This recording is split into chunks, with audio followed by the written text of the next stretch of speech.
Hi friends, ನೋಡಿ ಇವಾಗ ನಾನು ಮಾವಿನ ಹಣ್ಣು ತೊಗೊಳಕ್ಕೆ ಅಂತ ಬಂದೆ. ಸೊ ಯಾವ ರೀತಿ ಮಾವಿನ ಹಣ್ಣು ತೊಗೋಬೇಕಾದ್ರೆ ಯಾವ ರೀತಿ ನಾವು ಐಡೆಂಟಿಫೈ ಮಾಡಬೇಕು ಅಂದರೆ ಇದು ಪೌಡರ್ ಹಾಕಿ ಹಣ್ಣು ಮಾಡಿದಾರಾ ಇಲ್ವಾ ಅಂತ ಯಾವ ರೀತಿ ಐಡೆಂಟಿಫೈ ಮಾಡಬೇಕು ಅಂದರೆ ಫಸ್ಟ್ ನೀವು ಇಲ್ಲಿ ನೋಡಿ, ಇಲ್ಲೆಲ್ಲ ಹಣ್ಣುಗಳನ್ನು ನೋಡಿ ಯಾವ ರೀತಿ ಕಾಣ್ತಾ ಇದೆ ಅಂತ.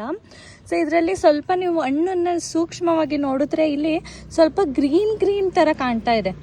ಸೊ ಈ ರೀತಿ ಗ್ರೀನ್ ಥರ ಕಾಣ್ತಾ ಇದೆ, ಪೂರ್ತಿ ಯೆಲ್ಲೋ ಕಲರ್ ಇಲ್ಲ ಅಂದರೆ ಅದರ ಅರ್ಥ ಈ ಹಣ್ಣನ್ನ ಅವರು ಪೌಡರ್ ಹಾಕಿ ಹಣ್ಣು ಮಾಡಿಲ್ಲ ಅಂತ ಅರ್ಥ ಅಲ್ವಾ ಅಂಕಲ್?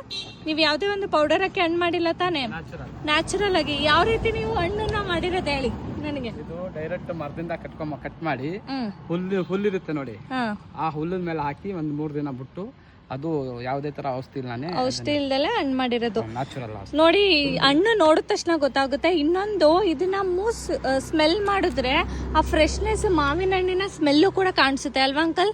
ಬೇರೆ ಇವಾಗ ಪೌಡರ್ ಹಾಕಿ ಏನಾದ್ರು ಹಣ್ಣು ಮಾಡಿದ್ರೆ ಈ ರೀತಿ ಸ್ಮೆಲ್ ಮಾಡಿದ್ರೆ ಆದ್ರೂ ಈ ಮಾವಿನ ಹಣ್ಣಿಂದ ಸ್ಮೆಲ್ ಬರಲ್ಲ. ಒಂದು ಇನ್ನೊಂದು, ಮತ್ತೆ ಕಲರು ಸ್ವಲ್ಪ ಗ್ರೀನ್ ತರ ಕಲರ್ ಇದೆ ಅಂದ್ರೆ ಇದರ ಅರ್ಥ ಇದು ಯಾವುದೇ ಒಂದು ಕೆಮಿಕಲ್ಸ್ ಯೂಸ್ ಮಾಡಿಲ್ದಲೆ ಮಾಡಿರುವಂತ ಹಣ್ಣು ಅಂತ.